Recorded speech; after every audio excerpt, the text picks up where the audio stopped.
Good day, everyone. Today's video discussion is about Newton's second law of motion. Now, recalling the first law of motion or the law of inertia, it says that an object at rest remains at rest. An object in motion remain in motion unless acted upon by an external net force. Now, this time, what if the given scenario is given a net force or net force is present? This is where second law of motion comes in, also known as the law of acceleration.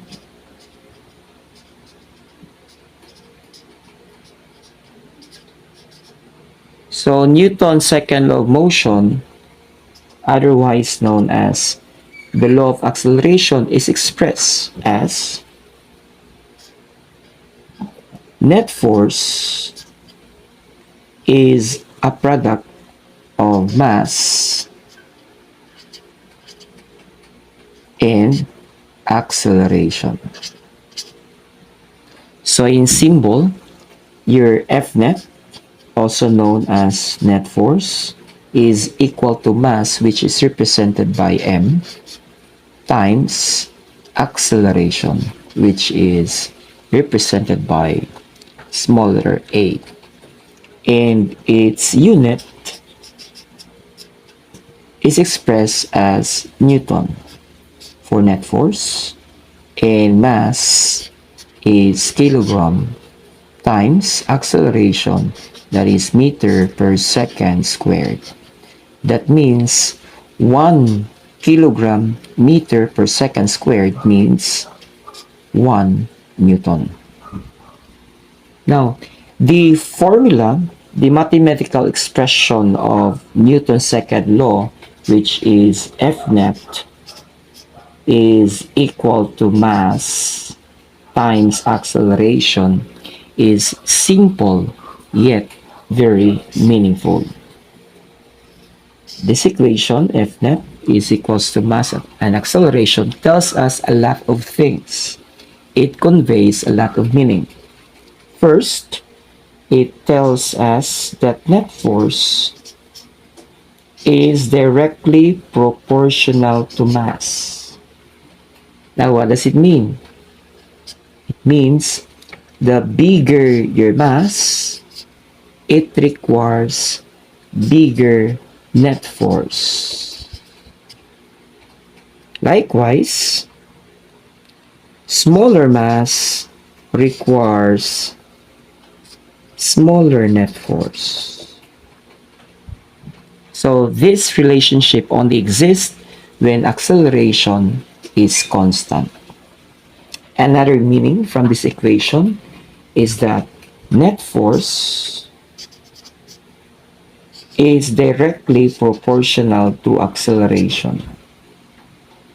It means that the bigger the net force applied on the object, the bigger also its acceleration.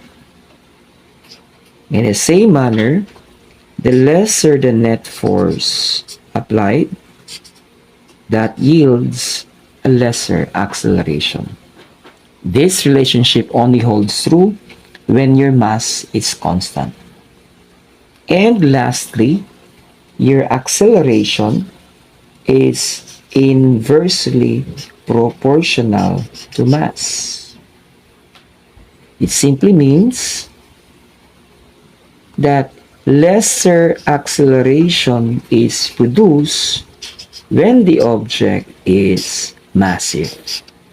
The bigger the mass, the lesser the acceleration. Likewise, bigger acceleration is produced, or bigger acceleration yields from an object with a smaller mass. So this time, knowing the meaning behind Newton's second law of motion, we will now try to answer questions related to this. So I want you to pause the video and write your answer in your science notebook. And this will be checked on our next session.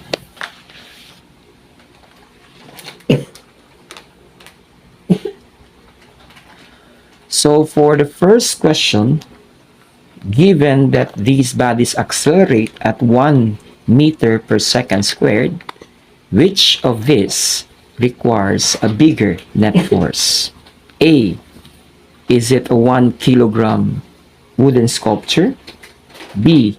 A 500-gram iron bar. Don't forget to write your reason after you choose or after you pick your answer. In number 2, assuming that the net force is constant, which of the following accelerate further? A. 1 kilogram wooden sculpture. B. A 500-gram iron ball. Again, don't forget to explain your answer. Thank you.